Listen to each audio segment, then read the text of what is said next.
তরমুজে বিচি বেশি, বিচির কারণে বাচ্চারা খেতে চায় না।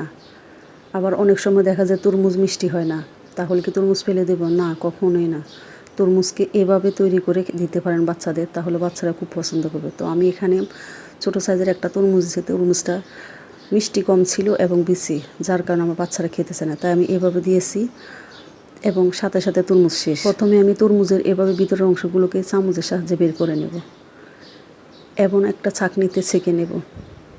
তো আমি একটা স্ট্রেনার নিয়েছি এবং নিচে একটা হাঁড়ি বসিয়ে দিয়ে দিচ্ছি। তো এভাবে চেপে চেপে তরমুজের রসগুলো বের করে নেব এবং উপরে যে চাপা চাপা অংশটা থাকবে এবং পিছি থাকবে এটা ফেলে দেব, কারণ আমার যেটা প্রয়োজন রসটা চলে গেছে এখানে। তো এখানে তরমুজটা মিষ্টি কম ছিল, তাই 1 চামচ পরিমাণ, 1 চামচ বলতে 1 টেবিল চামচ পরিমাণ চিনি দিয়ে দিয়েছি। এটাই যথেষ্ট, এর বেশি প্রয়োজন নেই, কারণ হালকা মিষ্টি তরমুজ আগেই ছিল। এবং 1/2 চামচ পরিমাণ আগার আগার দিয়ে দিয়েছি। আগার আগার পাউডার আমি ঠান্ডা অবস্থা থাকতে দিয়েছি, দিয়ে চুলায় জাল করে নিয়েছি বলক ওঠা পর্যন্ত। এবং তরমুজের যে খোসা, খালি খোসাটা রেখেছি ওটার মধ্যে দিয়ে ঠান্ডা করে ফ্রিজে রেখে দিয়ে দিছি। ব্যাস তৈরি হয়ে গেল তরমুজের এই ললি।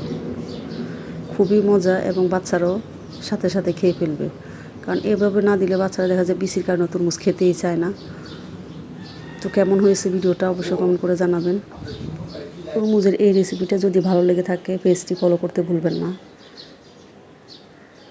তো এই তো কত সুন্দর তরমুজের ললি তৈরি হয়ে গেল, খেতেও ভীষণ মজা, দেখতেও অনেক সুন্দর। বাচ্চারা অনায়াসে খেয়ে ফেলে এভাবে করে দিলেন। রেসিপিটি যদি এতটুকু ভালো লেগে থাকে তাহলে লাইক এবং কমেন্ট করতে ভুলবেন না। চ্যানেলটি সাবস্ক্রাইব করে পাশে থাকবেন। ফেসবুক পেজ থেকে দেখলে পেজটি ফলো করে রাখবেন।